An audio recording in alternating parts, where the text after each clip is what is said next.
This podcast is offered through the Sacred Community Project, an interspiritual collective working to lower the barriers of access to contemplative and devotional practices. Through the universal teachings of love, service, remembrance, and truth, SCP utilizes modern technology to promote eternal values. Learn more at sacredcommunityproject.org. Hello, and welcome to another iteration of the Baby Teeth Podcast. I am your host, Zander. My pronouns are they, them. This episode features a wonderful conversation with my good friend, Luna Paradise. And I just wanted to get on here before the interview starts and apologize for the big gap in episodes.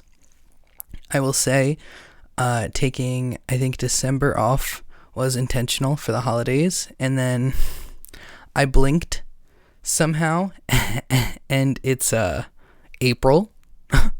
Don't know how that happened, but here we are. So we're moving forward, onwards and upwards, as somebody says at some point. Going forward, I have a vague plan to continue releasing podcasts every month on the new moon.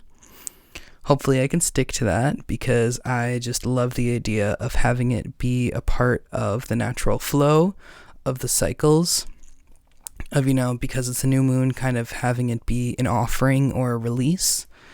And it's something that gives me a date every month. It gives me about a month in between episodes to edit and blah, blah, blah. And that's where my capacity's at right now. So we're going to go with that. So keep track of your moon calendars to know when the next episode is coming out.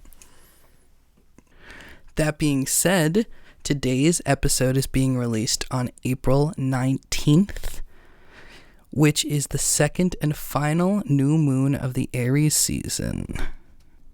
As many of us do, the moon has many different names.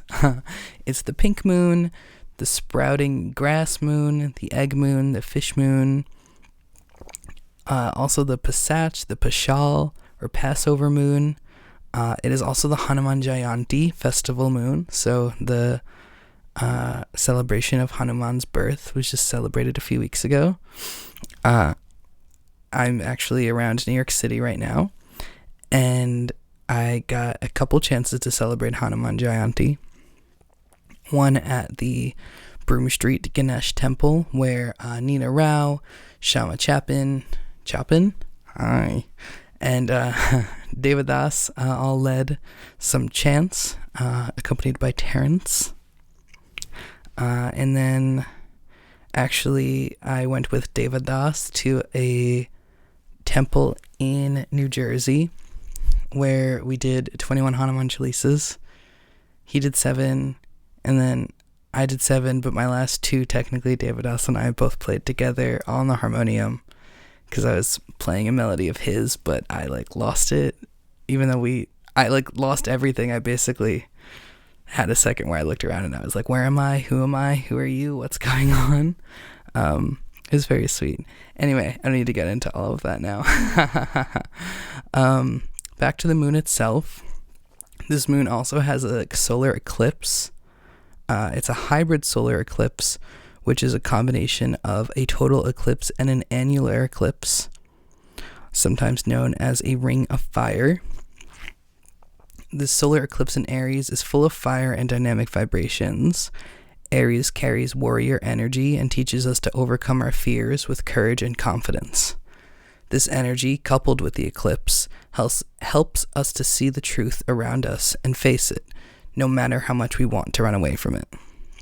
Due to their revealing natures, eclipses can feel unsettling to the nervous system. As this eclipse stirs some chaos in and around you, know that it is ultimately for the better. This will be an intense time, and I, Xander, can confirm that it has been an intense time.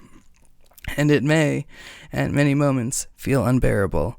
Stay present with yourself and be open to receiving all that is revealed to you. There is a healing nature to this eclipse. Remember this as you are shown pieces of information that may feel shocking. It's all to help you heal, forgive, move forward, and begin a new pathway. The eclipse opens the door to a new journey for you and the collective. First, though, it needs to help you see all that is limiting you. And that is the Moonspiel, sourced from both NASA and yogajournal.com. If anybody has specific astrology things that they would like to send in, or just resources for me to use, I do kind of want to make this a part of it, since the podcast will be releasing on a new moon. I would like to include some sort of wisdom from that. If you are an astrologer or have astrology resources, or honestly want to send anything in, I'm always open to receiving questions or wanting to have conversations, whatever. You can always reach out at babyteethpod@gmail.com, and you get a little response from me. Anyway, all that being said, thank you for listening. Thank you for being you, and namaste. May we meet again.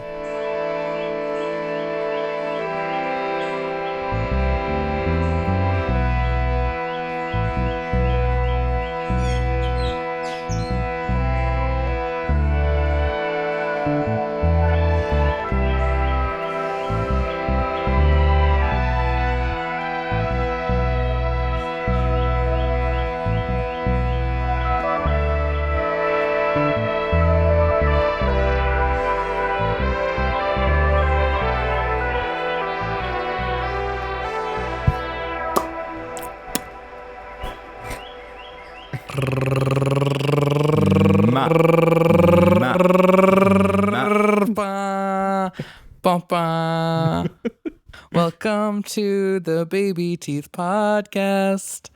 I'm your host, Zander, and today we have with me Luna. Wow, wow.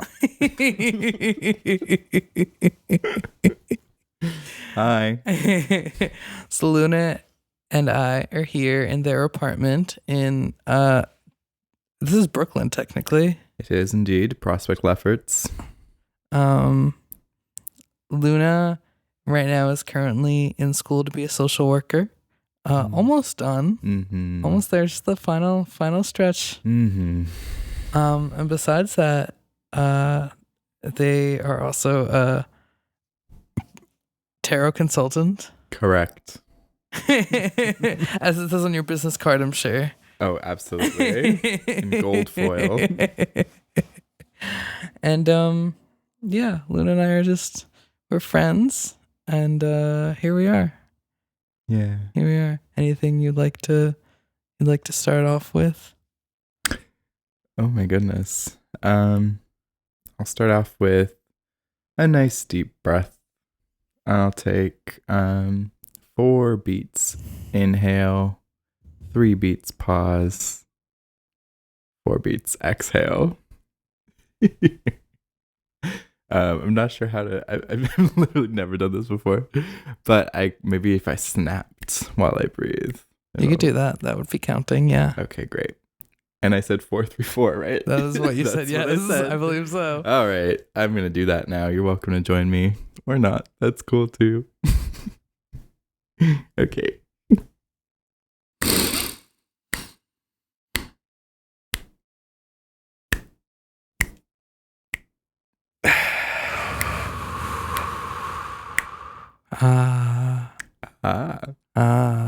Thank you for that. You're welcome.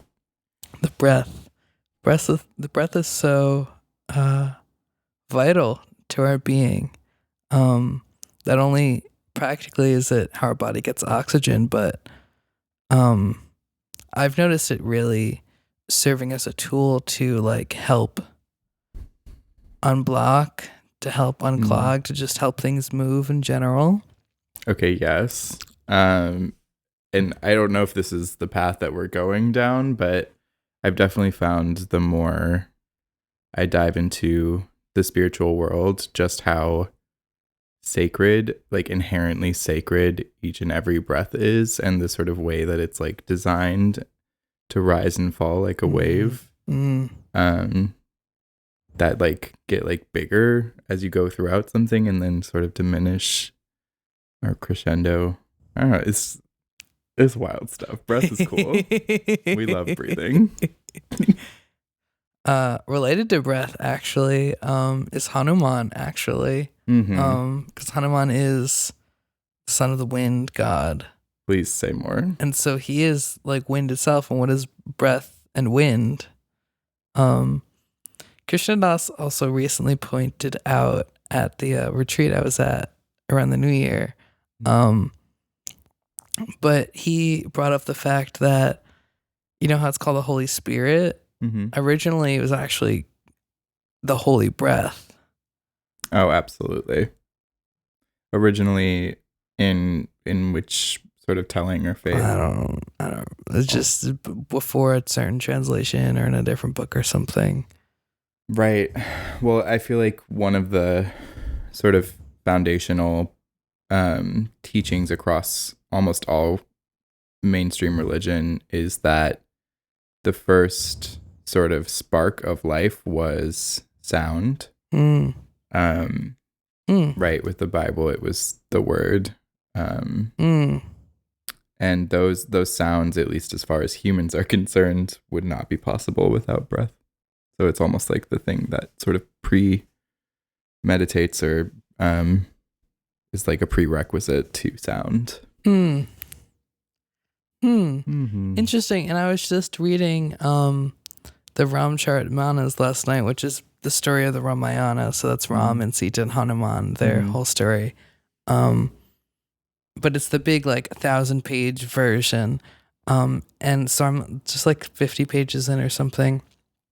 And it talks about the name. It talks about the name of Ram and how the name of Ram is even more powerful than Ram himself because the name can be anywhere at any point and do anything. Yeah. Whereas Ram in incarnation, although all very powerful and very a very poignant example of how we can live our lives dharmically, still has his limits because he is in human form. Yeah. But the name doesn't have that. The name is just everywhere all at once. Absolutely. Oh, that's beautiful. Yeah. And poetic. Yeah. As we listen to your dog back outside your door. Yes. Oh, yes. If y'all can't hear that, Ophelia says, hello. And please include me in your next podcast. I would love to hear like your just view on spirituality in general and like what is it? How does it show up in your life? What's your connection to it? Like, I know that's a big question, but yeah, if there's any particular part of that you want to speak to. Wow. I feel like spirituality is like an ocean. It's vast. It's sort of the study of life in a lot of ways, I guess. I don't know. We're going for it. Spirituality for me has been recognizing the forces that are bigger than myself and ultimately bigger than all of us, right? Because it's like we have the collective energy, collective consciousness, and that's something that Carl Jung, who is one of my favorite people, spoke endlessly about. And Carl Jung, I should say, was a really eclectic person as well, sort of reminiscent of Ram Dass, who, for the record, I know very little about, as well as Hinduism in general. But for me personally, it's tricky. I sort of, I exist in this like paradoxical place where I am simultaneously I like want to believe so hard in so many things, and then I also have this kind of not just millennial, but just kind of modern skeptitude, where I was raised Methodist or Baptist or whatever the heck, some kind of something down south. And it really just like didn't vibe with me. I mean, I was also like a closeted queer kid in Florida, which probably didn't help much with the connection. But what I ultimately ended up doing as like a 15-year-old was devoting myself to Wicca, which was like this whole universe that sort of resonated with the child in me, where, you know, I grew up reading Harry Potter. My first novel was The Hobbit that I read when I was like 8. And I always just like wanted to believe in magic so innately and vehemently, and I would dream about it all the time. But I never again found that in the church, which is interesting because now, well, I'm betrothed to a little fella who's both Are of you our betrothed friends. or you're getting betrothed? Oh, betrothed is married, isn't it? We are engaged. So. I'm engaged. So I've been spending a lot of time with his You and your fiance. Catholic family, and just like kind of understanding more that actually like at its roots, Christianity picked up on a lot in ways that I couldn't really understand, I guess, back then for whatever reason, but that definitely also connect to witchcraft, which, okay, so we talk about like New Age, Wicca, woo-woo bullshit, right? Like, I was really consumed by it for quite a while, like half of a decade into a decade, because it was just like, it just like appealed and resonated with me the most. But then once I moved to New York City, especially, I kind of became aware of its more appropriative like background and sort of nature. So then I'm taking you through the whole journey now. I kind of took a lot of space from Wicca and even from paganism, and just kind of like went back to basics. And this is basically like early to mid 20s when I started transitioning as well. That was a fun coincidence. And really just like finding and loving myself in ways that I really hadn't done up until that point in my life. And in coming to know and understand and little by little love myself, I found God and gods, a multitude of gods within myself. And then things just kept webbing out from there. And I feel like I actually can like explore a variety of spiritual teachings and religious schools of thought from a place of genuine curiosity and respect and authenticity that I don't think was necessarily present when I was just kind of like reading about them in these like new agey Wicca books that were kind of just like not necessarily honoring the source of where everything was coming from.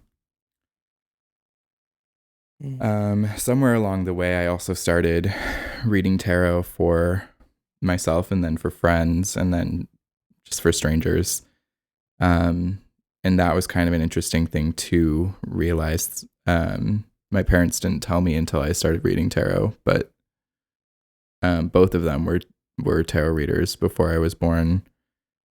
And, well, neither of them really do now, but to know that that was sort of at least energetically present in my childhood, even though it was kind of hidden or obscured from conscious sight, has been really affirming.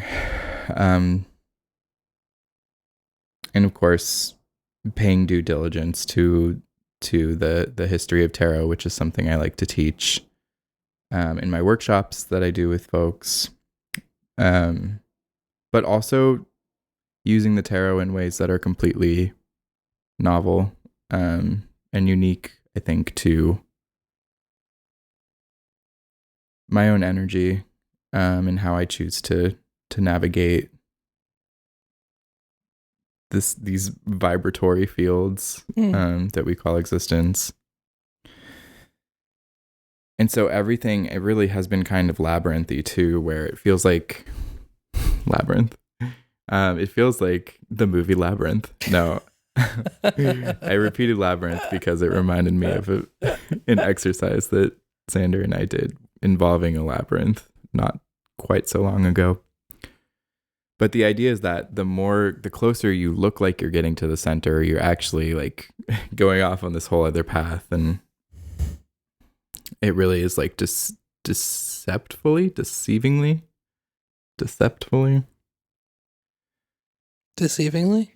We'll say deceivingly long-winded and like eternal. Like it's not something that I plan on ever fully understanding. And that's absolutely beautiful to me. But just like being here now and enjoying the lessons of every day. Of every day, of every breath, or every burp. Every burp I make. I don't know. Is that beginning to, have I hinted at or gone towards some form of legitimate answer? I will say as a disclaimer, I am very much a Pisces sun and Pisces Mercury. So if at any point it sounds like I'm just like splashing around in the muck and the You mentioned like using tarot in like novel ways. Could you talk a little bit about like what that looks like? Sure. Oh, that's a great question. So I think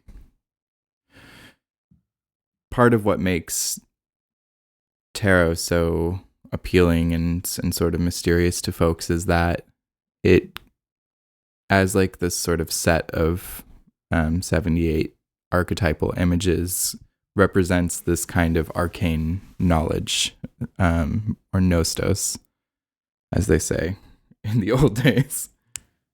Gnosos? In any case. I can't help you with that one. It represents this kind of, this almost like secret set of knowledge. And this is, I think, to the collective, this like secret set of like knowings and like traditional like ways of interpretation that feel kind of inaccessible, I think, to a lot of folks. And as you've probably noticed when you participated in the workshop that I gave, I don't like to propagate or promote that kind of mythology around tarot whatsoever, which is to say, yes, I spent many moons studying the traditional interpretations of what each tarot card has meant to whoever was writing, the interpretations at that time. I have also been so fortunate through working with tarot with so many different folks, including children. Children have been actually some of the most illuminating energies to work with tarot. Hey. And in that case, I just let them take reign because they really can just create the most whimsical and fantastical stories out of nothing. But actually it is something, right? The images in the tarot, they they're just like begging for people to construct stories and create their own narratives around them. So especially as I continue down this path as a tarot reader, which is not technically how I like to identify myself. You used air quotes when you said reader. Oh yeah. I keep forgetting I'm in front of a mic. Thank you for pointing that out. Yeah, I like to be thought of as a tarot consultant because I don't like to do tarot readings for people. Like, I like to have like tarot sessions with people where we sort of collaborate and co-create, co-construct this narrative that we're both seeing coming out from the cards. Which again is my Piscean long-winded way of saying that everybody's going to interact with these tools in different ways. And rather than shying away from that or making that feel somehow less than, I really like to encourage and enable and empower people to read things for themselves, and see what they need to see, sort of outside of that historic or traditional body of knowledge, which I think is what I was thinking when I said, create things in new and novel ways.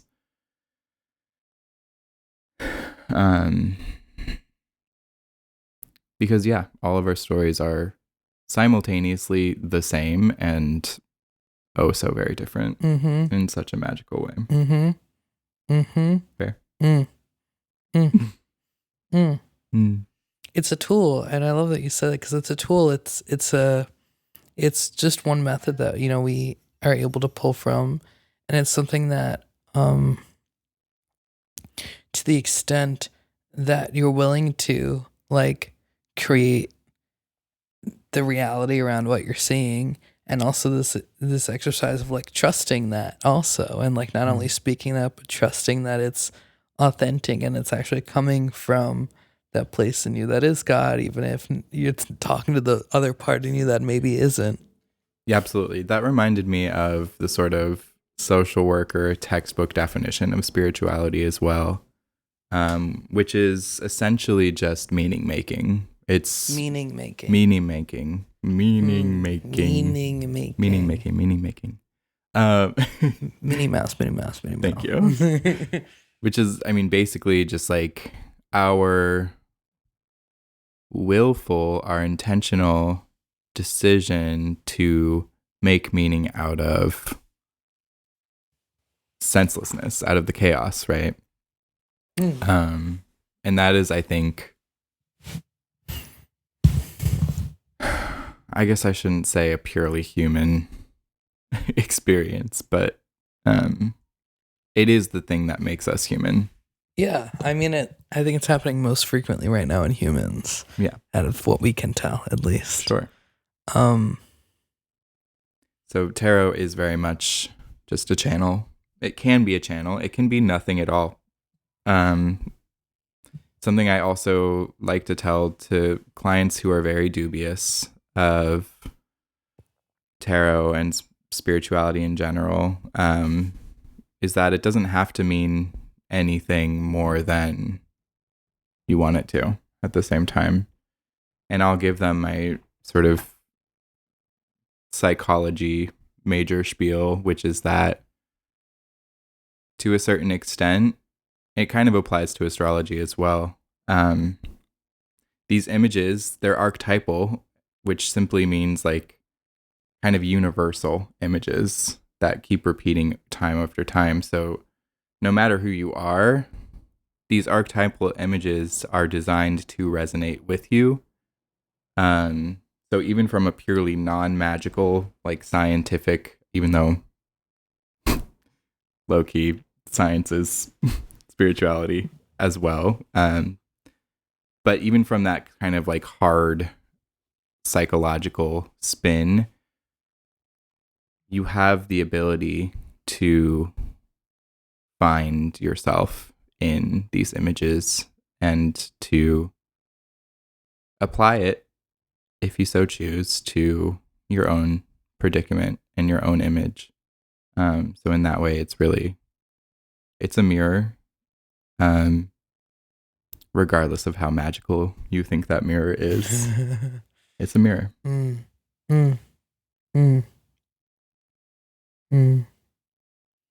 Something at the retreat that stuck me. There was an astrologer there, and he did an astrology reading for 2023. Ooh, please share. I've been kind of timid and a little bit hesitant to look into that.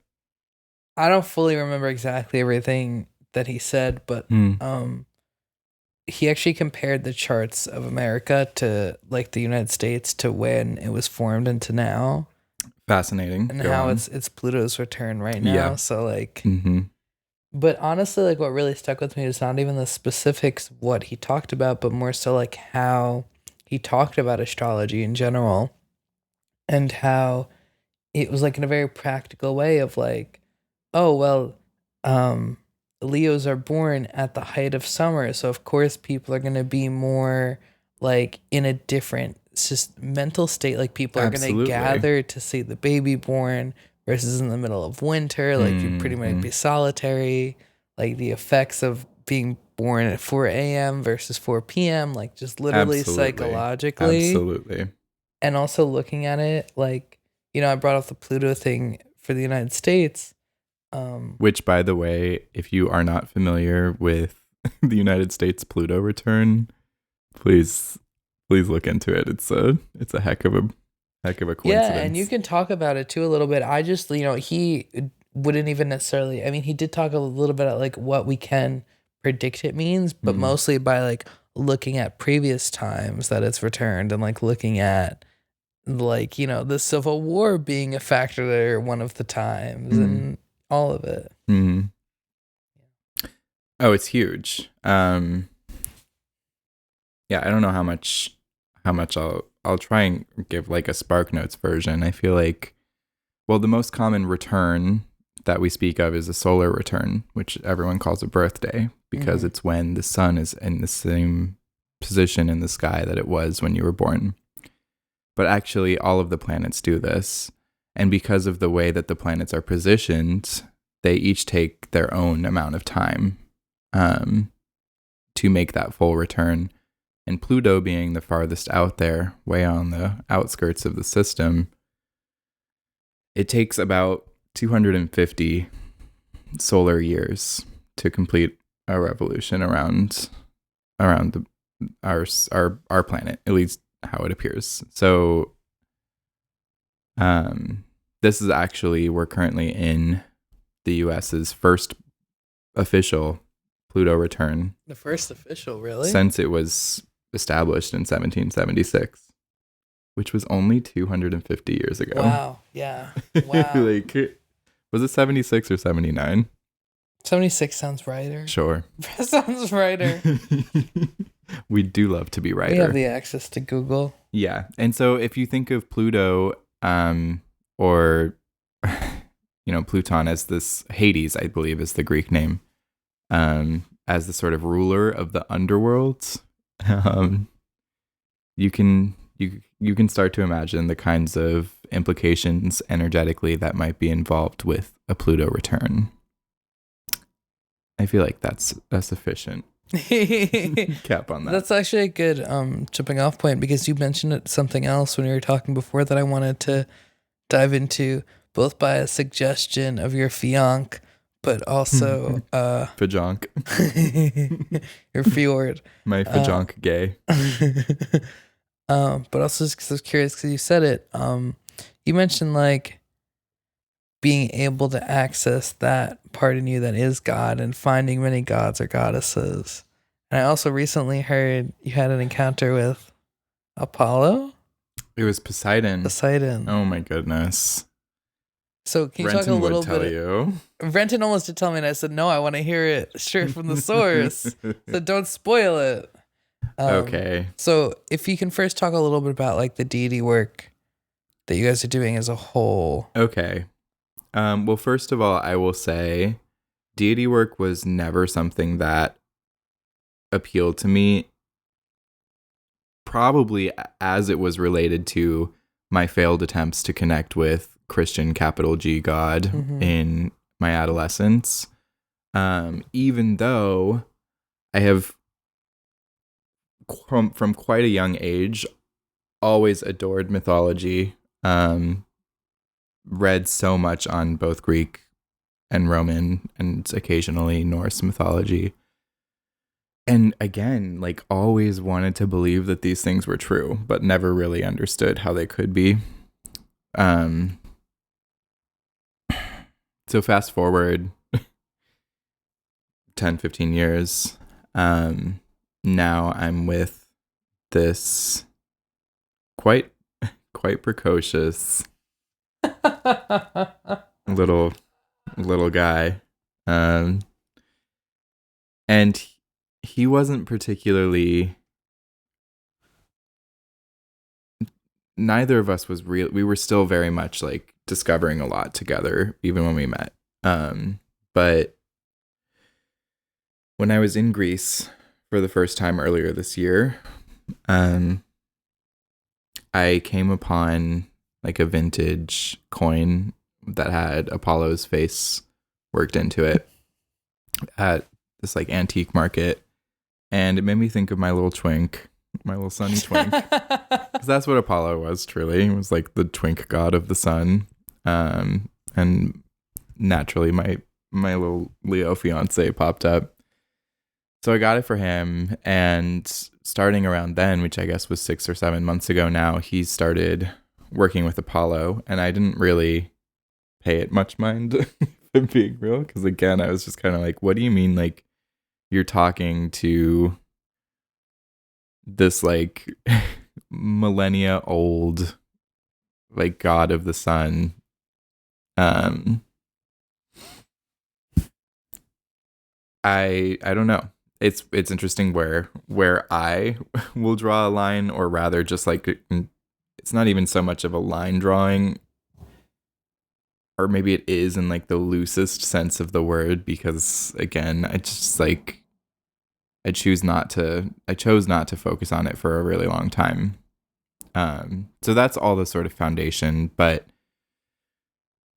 getting into the most recent experience, a few weeks ago, actually, no, this was last week. My gods. Okay. This is fresh off the press. Yes, it is. Last week, my fiance and I decided to have just like a little micro trip, just like a little microdose that ended up not at all being a microdose. We each had one little baby shroom that was like the size of my pinky. Rather potent, or maybe it was other things, I don't know. But fast forward to like 30 minutes later, I was tripping balls, and I'm somewhat of a veteran of psychedelics, so they don't really tend to hit me the way that they used to, which is to say that I don't typically tend to have many visual effects when I trip now. But on that day, it was very much not the case, and I was seeing a lot of things in his ceiling, and it was very euphoric. I noticed this really it was both euphoric and a little unnerving. But I saw like a sort of like Cretaceous period starfish that had like kind of long, like wavy arms, like thin arms. It wasn't like those cute little starfish you see like on like kids shows, but it was this like kind of monstrous, transparent, iridescent starfish that was like opening its little beak mouth. And I didn't hear anything, but this is what I was seeing. And again, not much of a seer usually. I think if anything, most of my sort of intuition and sort of my power to understand and recognize things beyond myself is through feeling and emotions. But at this moment, I was having a bit of a vision, and I shared it with my partner, who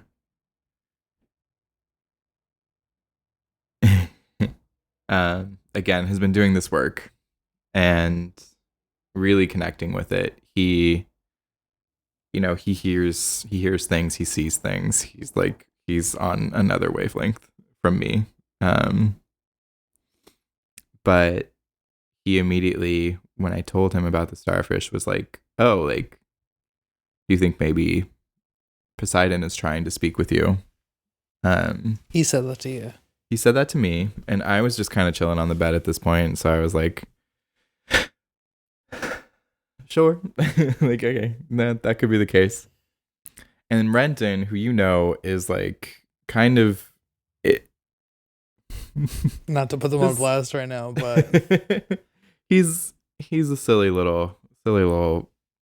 I keep wanting to say the F slur on this, and I know I can't. I mean, you can say whatever you want. He's a little cutie, and he's not very aggressive typically.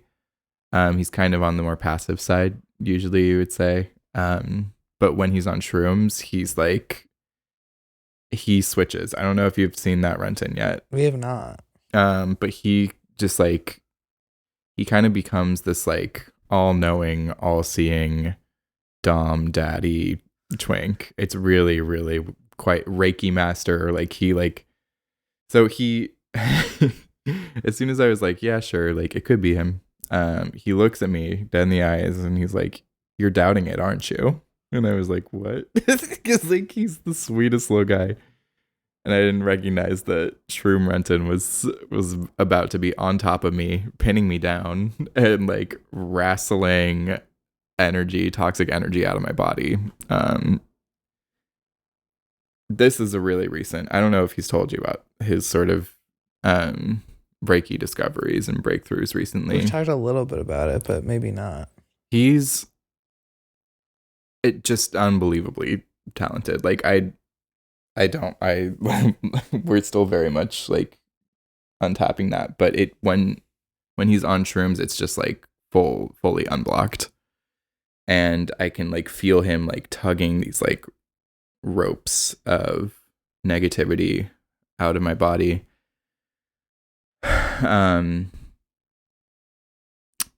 Which is for me every time very emotionally disturbing, not in a creepy way, just I get really emotional. So I broke down and was weeping, the tear 1,000 tears of strangers who I'll probably never meet. And I had a little sobbing episode. It's fine. Again, Pisces Sun and Mercury, Cancer Moon, in case I hadn't mentioned. Lots of water, right? Mm-hmm. Lots of water. I also happened to grow up on the water in Florida. I was basically swimming from the same time that I was walking and running. But that's neither here nor there, one could say. So fast forward, I finished crying. Renton was making me some tea, so I went downstairs to join him, and then we ended up watching Fern Gully, which I don't know if you've heard of. It might be a little past your time. Renton hadn't seen it up until that point either. But to all my fellow millennials and zillennials out there, shout out to Fern Gully. I'm gonna fucking censor you saying zillennials. I don't want to censor anything. Do what you need to do. I swear I'm getting to the end of this story. After all of these things happened, I came back upstairs to his bedroom, and on the bed, I had left a crystal that I was holding. It was a really gorgeous piece of Caribbean calcite, which is this nice sea green. And it was sitting on the bed where I left it, and just very ever so delicately laid out on top of this calcite was a sprig of like little baby pine cones. And we thought that was odd because we hadn't brought any pine cones back into the house with us. And I definitely hadn't just like laid it out on top of this rock. So I thought it was odd. Renton thought it was freaky as fuck, and just started like doing his thing and being like looking up what pine cones mean, essentially from like a mythological perspective. And lo and behold, we came to understand that pine cones, and in particular pine trees, are the plant of Poseidon, which I wouldn't have guessed based on my understanding of Poseidon or Neptune as the god of the sea. But he actually does have a lot of earthly associations as well, as I came to learn from there. But basically, yeah, that's the story. We found the pine cones. Apparently they can be a symbol of like crowning a victor or something. What does that all mean to you though? Like what, like does that hold any significance? Does that like... It absolutely does. Yeah. Especially that they're in sort of a little sprig, and there's like 5 or 6. The whole event though I'm talking about. The whole event. Yeah, I mean, Renton was calling it a miracle. I'm thinking of it more as just like some kind of higher power kind of like slapping me in the face a little bit, just like trying to wake me up a little bit to the fact that magic really is all around us at all times. I think especially when it came to my relationship with God and the gods, I always kind of wished that they would send me a sign. I guess this could very well be that sign. I don't know. It could have, I mean, it still could be so many things, right? But I'm going to choose, and I have chosen to believe that it was a sign that I should start having more direct conversations with creator energy, and with source, in particular in the form of Poseidon, who I had not considered or felt consciously that connected to, but in the last week or so have been a little bit taken aback by how much we have in common. And it reminds me too of a quote that I read recently in a book called Trickster Makes This World. I could not remember the author at this point, maybe Whitfield or something, but one of the quotes at the beginning was that that gods are an eternal state of mind. So again, pointing to this idea that they've been within us all along. And if you're looking for God,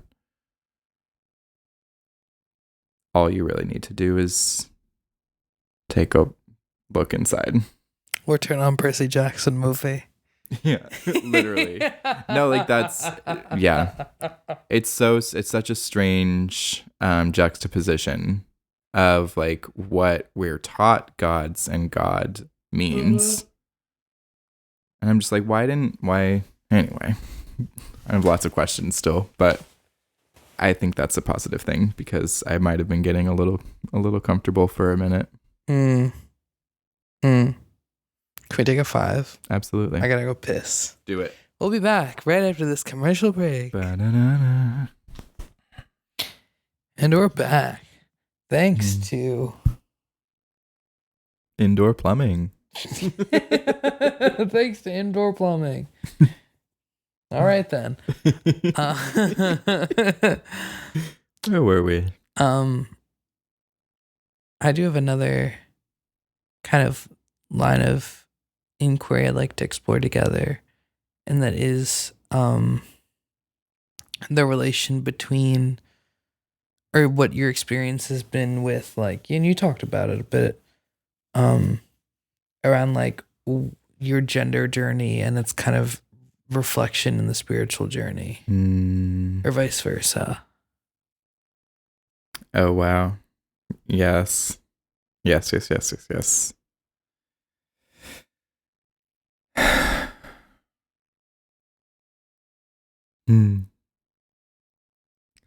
I mean, where to begin? I think gender is, I think most people would agree, a social construct, for starters, in that it's constructed by society. We're all agreeing on it being a thing. That's the only Snaps reason for that. It's a thing. Okay. We got to the basics. I think it also provides another sort of platform for us to make meaning in that same sort of regard, right?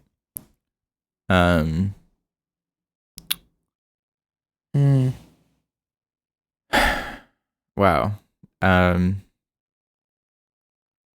I'll also bring it back a little bit to Carl Jung, who spoke of the masculine and feminine energies that were present in all of us.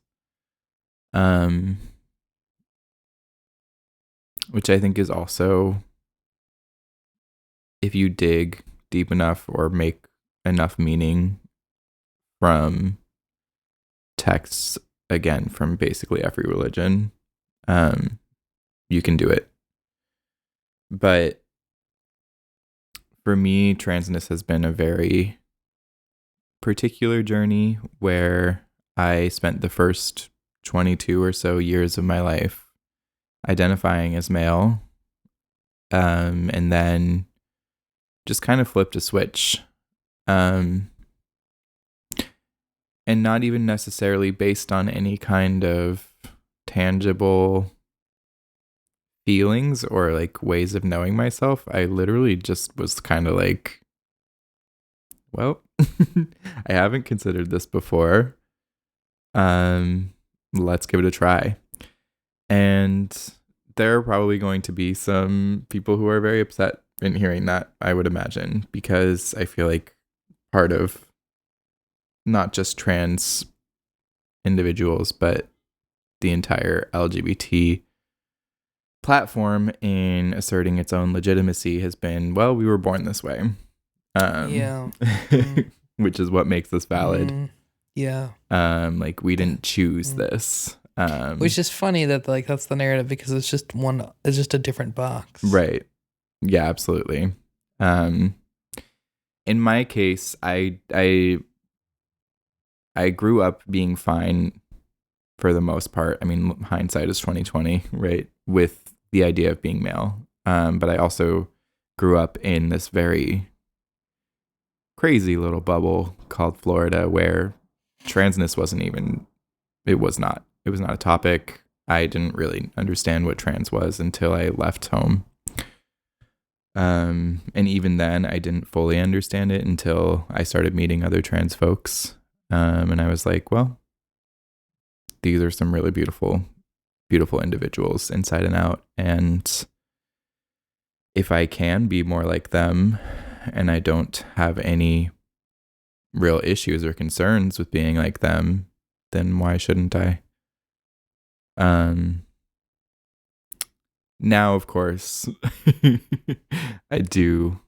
I developed some concerns over the years, which is to say I really dove into HRT, hormone replacement therapy, and kind of really turned my body around, and as a result shook up my mind and soul over a few years, where I ultimately, well, I guess not ultimately, found myself on like the opposite side of the spectrum. So I was like living, breathing, and at least until I opened my mouth, passing as a woman. Um, and what I found out was that being a woman, at least in my experience, was just as, if not more exhausting than presenting as male. And on top of that, my body was just kind of like hormonally a mess. So thankfully, everything is reversible for the most part. So I started making an intentional journey, not back to maleness or manhood, but to the middle of things, to that sort of liminal space, on the border of everything. And for me, that was identifying as non-conforming, just being rather androgynous and embracing that sort of unknown, mysterious quality to being in that middle place. And that kind of just reminded me of like floating on this ocean again, right? Of spirituality, like having faith in the unknown. I think that's kind of been reflected in my gender journey as well. A more specific, less Piscean example of these sort of coincidental journeys was that at the peak of my estrogen manifestations, Escapades. my estrogen escapades, thank you. So when there was like a year or two where I had more estrogen in my body than the average cis woman does during her third trimester of pregnancy. That's pretty much, that turns right. It was just like sky high. And you would think so, but I actually had no testosterone in my body, like less than a crumb of testosterone. Whoa. Which even so, yeah, I simultaneously had way more estrogen than I should and way less testosterone than I should. So it was a fun time. Whoa. Also, in case we forgot, Pisces Sun, Cancer Moon. So I was just like weeping for like hours every day, on repeat, uncontrollably weeping and feeling so many feelings that it was really truly overwhelming. And it took me a long time to realize that a lot of those feelings weren't mine to begin with. But basically what I'm trying to say is that hormonally, like estrogen kind of unlocked and made me aware of what was already there, but I guess needed sort of an amplification process. What was my intuition and my own gift to see beyond myself, but with feelings, right? Which I think is an interesting thing too. It's like we don't, I think going back to my relationship with my partner Renton, who is very visual and has been like seeing and hearing spiritual entities since he was like a kid. But that is to say that like we don't all experience, well, okay, we obviously do not experience spiritual energies in the same way. So I'm still kind of exploring what clairsentience, as opposed to clairvoyance or clairaudience, clairsentience is deriving meaning beyond what is consciously obvious, I guess, through your feelings, through your emotions.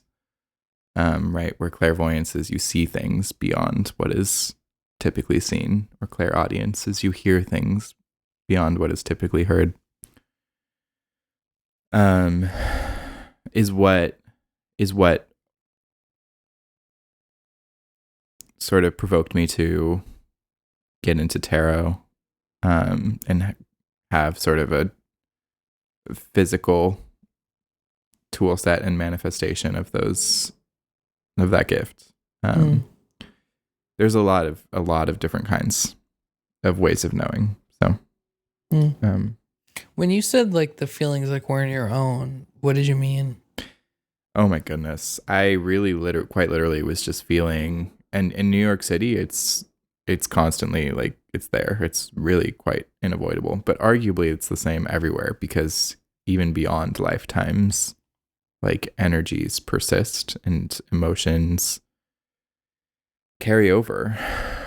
So at this point, we're just like, I mean, wherever you go, your chances are you're going to be surrounded by some kind of energetic like lingerings. But I really was just, the best way I can put it, like feeling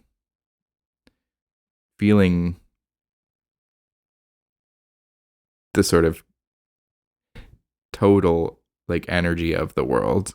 That's what it felt like to me. Like I was having such huge feelings and a huge range of feelings that like it couldn't have just been my own. I'm like, I haven't had an easy life, but I'm by no means like, I don't consider myself like a victim of life. Like I've had quite a nice and at times even very blessed life. So and at the same time have just been like inexplicably a little bit depressed my entire life. And I think that's in some ways tied to just like being aware of emotions and like feeling these energetic landscapes beyond myself. And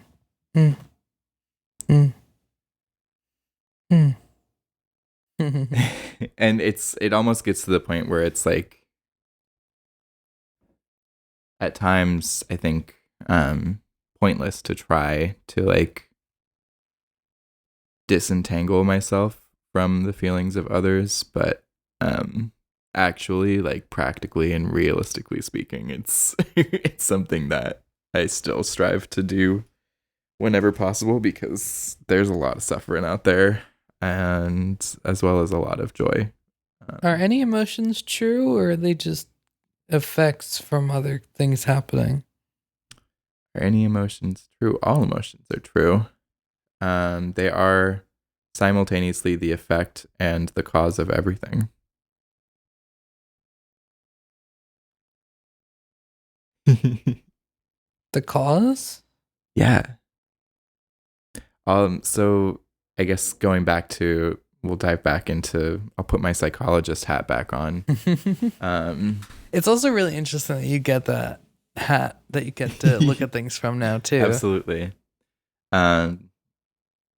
One of my favorite theories of emotion is sort of based in like social learning, and it suggests that all emotions serve a function, even gnarly ones like anger, right? Anger is actually, if you think about it, one of the most effective emotions at getting shit done.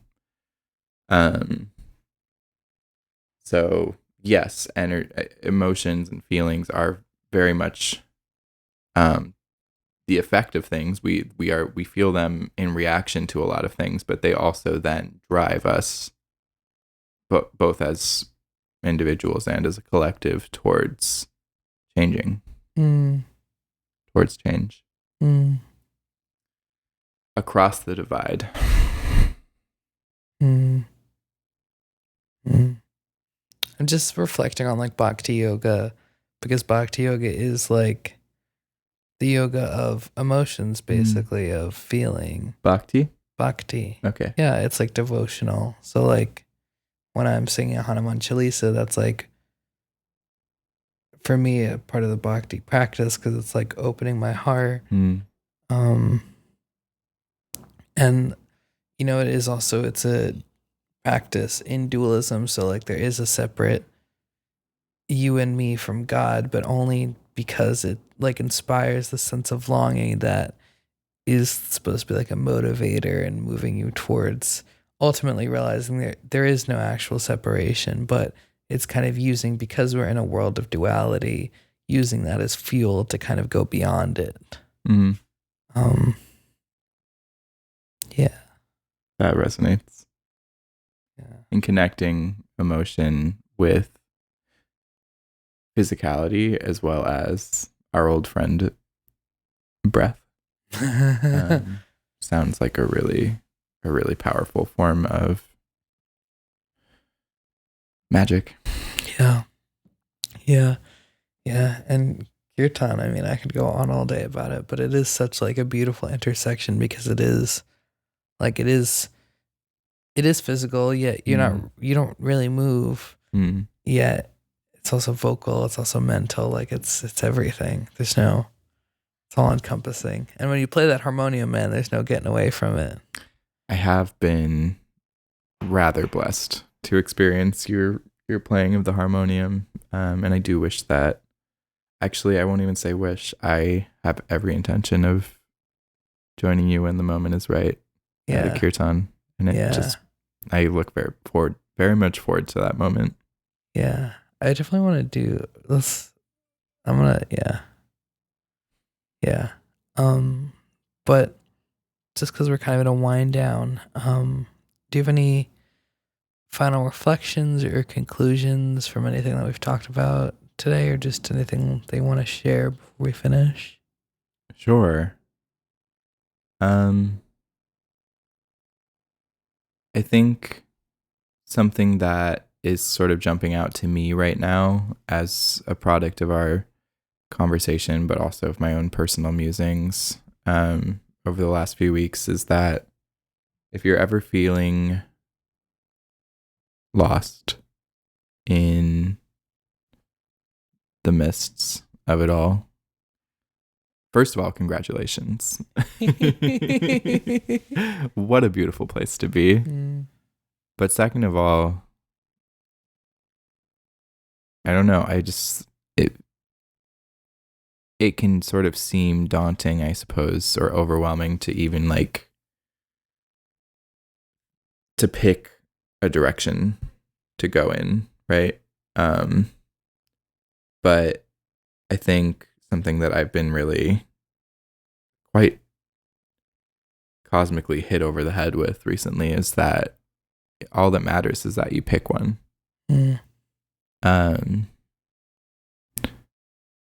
And pick it intentionally and follow it with as much consciousness and love as you can muster. And no matter what direction it is,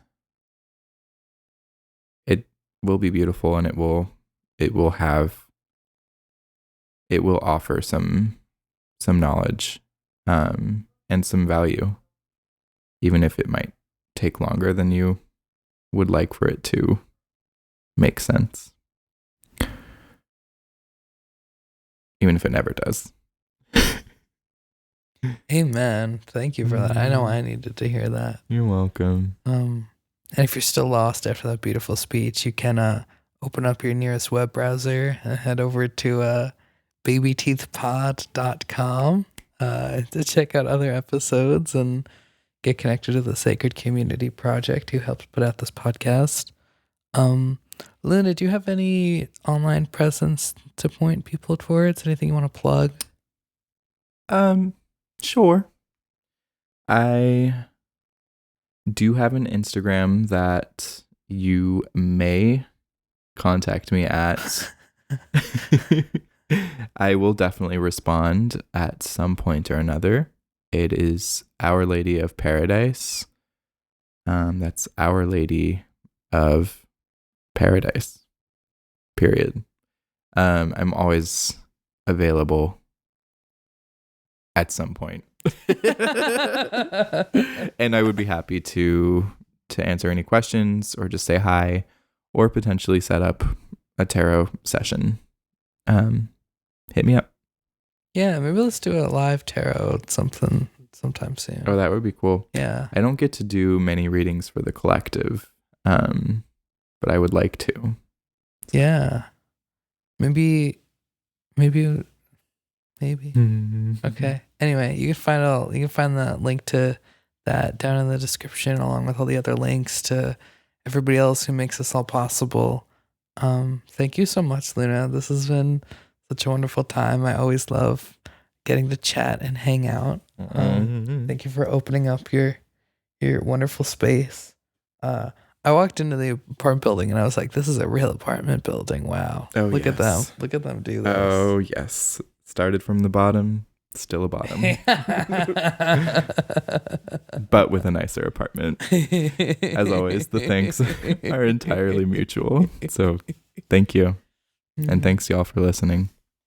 And before we go, let's dedicate the merit of our practice together.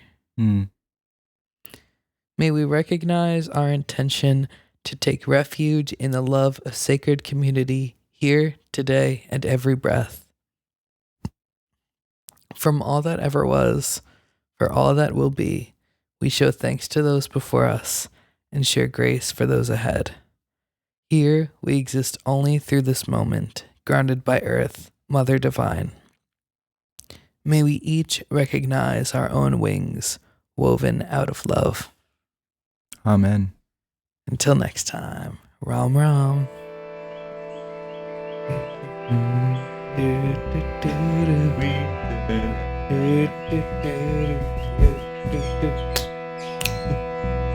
Cut.